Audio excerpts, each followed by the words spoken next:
भारत माता की जय। मैं अपने आप को सौभाग्यशाली मानता हूँ और सौभाग्यशाली समझता हूँ कि मैं इस धरती पर विधानसभा खड्डा के भैंसहा और भैंसहा के पीपा के पुल के स्थान पर मैं खड़ा हूँ। इसका सौभाग्य मुझे विधानसभा खड्डा की 4 लाख जनता ने मुझे दिया है।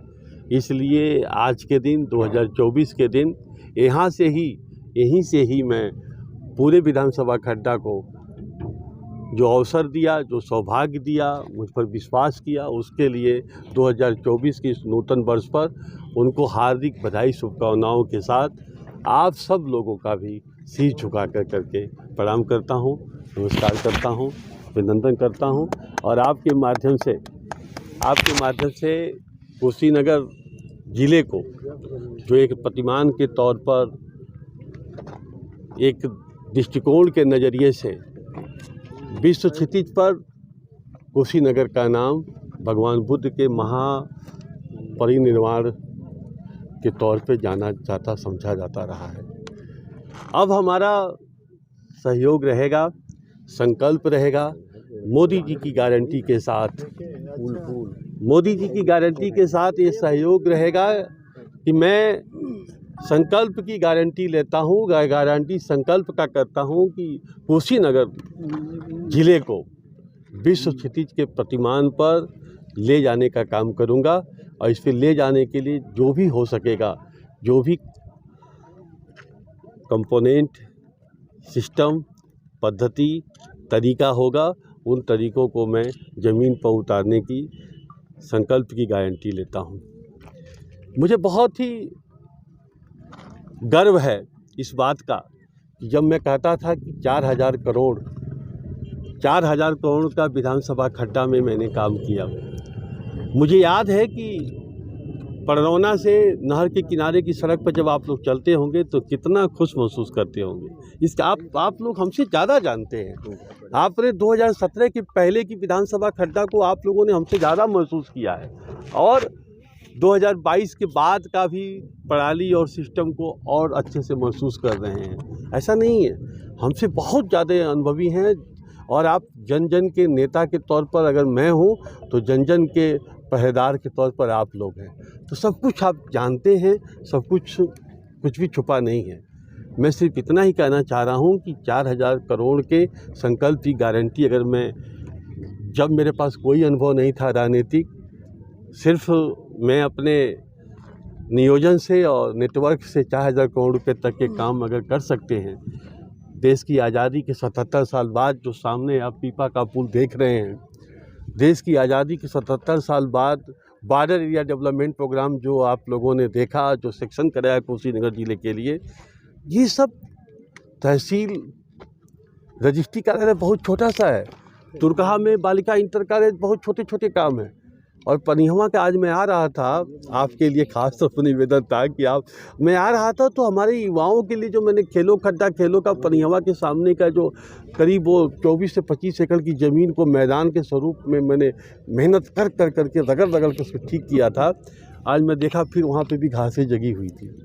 तो मैं ये महसूस कर रहा हूँ कि कुशीनगर ज़िले को नए प्रतिमान में ले जाने के लिए जो मेरे पहली 90% काम जो मेरा हो चुका है कि वाल्मीकि नगर से पटना तक जो पानी की जहाज़ का जो स्वरूप है, उस स्वरूप को ज़मीन पे उतारने का, अंतर्राष्ट्रीय उड़ान को अंतर्राष्ट्रीय स्वरूप देने का और किसान और महिलाओं और युवाओं के लिए शिक्षा के उद्गम स्थल को चरितार्थ करने का ये मेरी परिकल्पना है। जिस परिकल्पना से, इस विजन से निश्चित तौर पर कुशीनगर एक नया प्रतिमान के तौर पर खड़ा होगा। ये ज़रूर मैं आप सब लोगों के हृदय की गहराइयों से अवसर का धन्यवाद देते हुए निवेदन ज़रूर करूँगा कि इसमें देश के प्रति और ख़ास तौर पर कुशीनगर के प्रति लड़ लीजिए, झगड़ लीजिए, शोर मचा लीजिए, आवाज़ बना लीजिए। निश्चित तौर पर उसका बहुत ही, ये मामूली हाथ नहीं है जो सामने हाथ दिखाई दे रहे, मामूली हाथ नहीं है, बहुत मजबूत हाथ है। दिल से महसूस करिए ना कि हर किसी के बस में नहीं है ये काम कर लेना जो काम आप कर रहे हैं। आपकी बनी होगी और सोच बना करके यहाँ तक पहुँचे होंगे। और उस सोच को मैं चाहता हूँ कि अब और बड़ा बनाया जाए, सिर्फ कुशीनगर ज़िले के लिए और बड़ा किया जाए और बड़ा किया जाए, जिससे कि उन्हें आगे ले जाया जा सके। कुशीनगर की जनता जो 80% से ज़्यादा जो अति पिछड़ा माना जाता रहा है, रेता जिसको समय समय पर आप लोगों को आवाज़ उठानी चाहिए थी कि जो मैं दिल से इस पार उस पार जाने का, जो मैं 8 खंभे के माध्यम से बिजली और बिजली के नीचे दिल के माध्यम से जो सवारी करने की जो योजना बनाई थी, वो परियोजना पड़ा हुआ है, 90% परियोजना पड़ा हुआ है। और जितनी भी बातें मैं कह रहा हूँ, इन बातों की समीक्षा को जानने के लिए, अध्ययन करने के लिए सिर्फ एक ज़रूरत है कि RTI विदाउट अगर कहीं पर कोई भी, क्योंकि मैं यहाँ देखता हूँ कि थोड़ी सी ये समझ बनाने में ज़रूरत महसूस हो रही है। आप लोगों के पास मैं निवेदन के साथ आग्रह करूँगा कि कोई अगर कहता है, मैं आप लोगों के सामने मैं देखता हूँ कि मैं देख रहे हैं कि चेक कोट पहन करके बैठा हुआ हूँ, चेक कोट पहन करके आपके सामने खड़ा हूँ। जैसे ही आप बाहर निकलेंगे, कोई सज्जन साथी बोलेंगे कि पूर्व विधायक जी तो पीला कोट पहन करके देखा मैं नदी में गिरे हुए थे। तो इतने सारे साथी ये कहने की जहमत नहीं उठाते हैं कि भाई साहब आप बिल्कुल झूठ बोल रहे हैं, मेरे सामने विधायक जी लाल कोट में चेक कोट पहने हुए हैं। तो मेरा मतलब ये सिर्फ कि आवाज़ बनाने की ज़रूरत है। हाथ जोड़ करके मैं जो जैसे कहिए, मैं हाथ जोड़ करके शीश झुका करके मैं निवेदन करना चाहता हूँ कि अपनी हस्ती को बर्बाद मत होने दीजिए। इस हाथ को एकजुट कर लीजिए, इस हाथ को इकट्ठा कर लीजिए। पानी की जहाज़ से कम लाखों लोगों का, मैं आज कुछ दिन पहले मैं दुबई से एक सज्जन 4-5 लोग आ रहे थे कौशल प्रशिक्षण के लिए, लोगों को दुबई में नौकरी देने के लिए। तो जहाज़ जब आ रहे थे, तो जहाज़ से आ रहे थे, तो मैंने उनसे पूछा, तो बोल रहे थे कि 20 साल से मैं आता हूँ साहब, लेकिन जब से जहाज़ चलने लगी गोरखपुर से, तब से मेरा यहाँ के लोगों को रोज़गार देने में 4 गुने की स्पीड हमारी बढ़ गई। तो यातायात के साधन और सड़कों के साधन, इसीलिए मैंने सड़कों का, आप नौरंगिया से कप्तानगंज वाली सड़क पर जब चलते होंगे तो उन्माद आ जाता होगा। पहले मैं महसूस करता था, पता नहीं मैं वो जगह का नाम, खैरटिया के पास जब मैं आता था अपने ज़माने में, जब खैरटिया के पास आता था तो कमर भर बराबर का गड्ढा हुआ करता था, और एक बहुत नामी गिरामी ठेकेदार वहाँ हो रहा है तो उसको बनाते नहीं थे। लेकिन वो भी मुझे याद है राजा पाकड़ से जब मैं लाइट आती थी, 90 किलोमीटर से राजा पाकड़ से लाइट आती थी, और लाइट का जो बीच वाला जो एलिमेंट है केवल लाल हुआ करता था। और 17 के बाद कुर्मी पट्टी में आखिर ऐसा क्या हो गया, ऐसा क्या सोच बन गई कि सब चीज़ें बदलती चली गई। तो ये तो बहुत छोटे छोटे उपक्रम हैं। जो बड़े उपक्रम हैं वो बॉर्डर एरिया डेवलपमेंट, बड़े उपक्रम है पीपा का पुल नहीं पक्का पुल, बड़े उपक्रम है इंटरनेशनल एयरपोर्ट। क्या जनता अगर जो आपको चुनती है विधायक जी, तो जनता अगर जो आपको अपना प्रतिनिधित्व करने के लिए मौका देती है, तो ये पक्का पुल का निर्माण हो सकेगा क्या? ये दृष्टिकोण और नज़रिए में सिर्फ हम गंभीरता पे जाना चाह रहे हैं, और गंभीरता विषय ये है कि आपकी सोच जब बड़ी होगी ना, तो ये चीज़ें बहुत छोटी हैं। और ये हमारे रेता के लोग, रेता के वासियों के लिए, और नेपाल से इसको जोड़े जाने में जो बॉर्डर एरिया डेवलपमेंट योजना है, उसको पहले धरती पर ले आना पड़ेगा। क्योंकि वो धरती पे आने से लाखों करोड़ रुपया आपके पास फंड की कोई कमी नहीं होगी। जब इस उपाय को जब आप गंभीरता से, जैसे आप कहते हैं कि हम डॉक्टर बनेंगे, हम इंजीनियर बनेंगे, हम IAS बनेंगे, हम कलेक्टर बनेंगे, हम बड़ा क्रिकेटर बनेंगे, हम बड़ा पहलवान बनेंगे, तो उसी तरह से एक ऐसा विषय, जब विषय चुन जाता है बॉर्डर एरिया डेवलपमेंट प्रोग्राम, तो बॉर्डर एरिया डेवलपमेंट प्रोग्राम जब आएगा तो न कि पक्का पुल, बल्कि यहाँ से खड्डा तक 10 किलोमीटर के एरिया तक किसी भी प्रकार का डेवलपमेंट के लिए किसी प्रकार का फंड की कोई कमी नहीं होगी। तो आप पहले मुद्दा पर मत जाइए, गंभीरता के विषय पर हम जाएं। अगर विषय गंभीरता हो जाएगी, अगर हम एक मनुष्य हो जाएंगे तो बहुत सारा काम कर लेंगे। अगर हम एक परिपक्व मनुष्य हो जाएंगे तो और भी अच्छा काम कर लेंगे। हम और एक सामाजिक मनुष्य हो जाएंगे, पढ़े लिखे हो जाएंगे, इंजीनियर हो जाएंगे तो और अच्छा काम कर लेंगे। और अगर हर गुण हमारे पास आ जाएगा तो और भी अच्छा काम कर लेंगे। तो ये विषय है, बॉर्डर एरिया डेवलपमेंट प्रोग्राम एक ऐसा विषय है, उस विषय को जो ज़मीन पर उतारने का काम कर लिया गया है, उसका केवल निष्पादन और नियोजन होना बाकी है। वो योजनाओं के धरातल पर उतारना केवल बाकी है।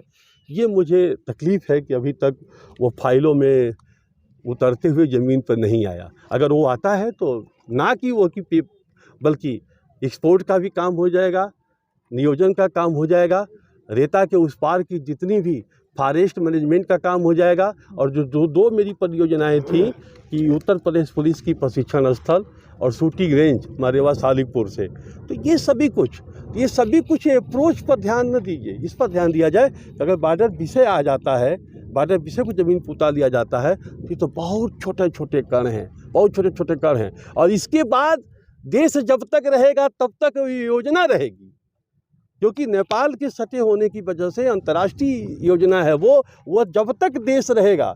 हमें बहुत दुख है कि क्यों कुशीनगर को भूगोल में पढ़ने वाले सब बच्चे इस बात को क्यों नहीं दर्द हुआ उनको कि कुशीनगर को नेपाल का बॉर्डर का किनारा नहीं माना गया, जिसलिए इसे बॉर्डर एरिया डेवलपमेंट प्रोग्राम के तहत इसको नहीं लाया गया।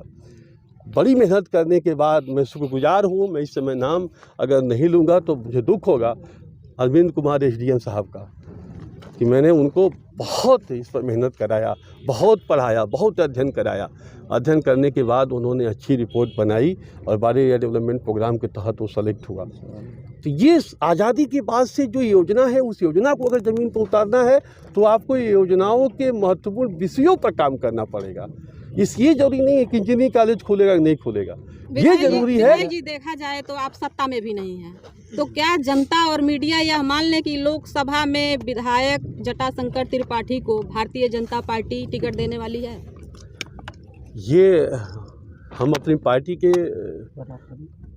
शुद्ध 24 कैरेट गोल्ड कार्यकर्ता हैं। आपने देखा होगा कि मैं इतना 2017 से 2022 तक आप सब लोग इस बात के तारीख रखेंगे और इस बात के लिए प्रमाणित करेंगे कि किसी भी दिन मैं एब्सेंट नहीं हुआ। लेखपाल की भी छुट्टी हो जाती होगी लेकिन मैंने कभी एब्सेंट नहीं हुआ। तो 2017-22 तक जो विधानसभा खड्डा ने जो सौभाग्य दिया मुझे, मेरे अपने ख़ानदान का पूर्व विधायक कहलाने का, मैं उसी का ऋण उतार लूँ, मुझे यही बहुत बड़ा मेरा काम होगा। रही बात इस बात की, तो पार्टी का जो आदेश होगा, पार्टी के आदेश पर 2017-22 के बाद भी मैं कभी किसी दूसरे पार्टी पे नहीं गया। अभी मैं 6 महीने से लगातार 4 प्रदेशों में चुनाव था, 4 प्रदेशों में चुनाव में मैं पार्टी का कार्य करता रहा हूँ।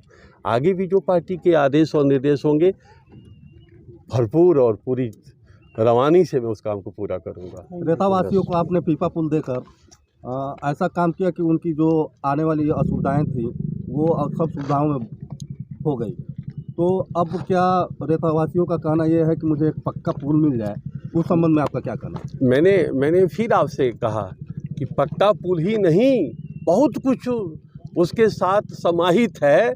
अगर हम बॉर्डर योजना को, गजट और अध्यादेश को अगर हम ज़मीन पर उतारते हैं, उस योजना का नाम है border area development programme. Border area development programme के तहत अगर क्रियान्वयन शुरू हो जाता है तो पक्का पुल ही नहीं, वहाँ पे हॉस्पिटल, वहाँ पे बिजली, वहाँ पर स्कूल, वहाँ पर टूरिज़्म का बहुत बड़ा स्कोप है। इन्वायरमेंट मैनेजमेंट स्टडी सेंटर बनाने का इतना बड़ा सुदूर आइलैंड आपको कहाँ मिलेगा। जब आप विधायक थे, आपके द्वारा बहुत सी ऐसी परियोजनाएं लाई गई, किंतु आपके जाने के बाद वह धरातल पर उतरी नहीं। तो क्या आप दोबारा आते हैं तो धरातल पर वो सुविधाएं उतरती हैं या नहीं? मैंने कहा कि मैं योजनाओं के विषय पे काम नहीं करूँगा। मैं पुस्तक महाभारत पे काम करूँगा, मैं रामायण पे काम करूँगा। और महाभारत रामायण में इतने खंड होते हैं, सभी खंडों को कुशीनगर के आसमान पर ले जाने के लिए, कुशीनगर को खड़ा करने के लिए, कुशीनगर को क्षितिज पर ले जाने के लिए, दुनिया को कुशीनगर में स्थापित करने के लिए मैं जो कुछ भी बन पड़ेगा उसे आगे ले जाऊँगा। धन्यवाद। धन्यवाद।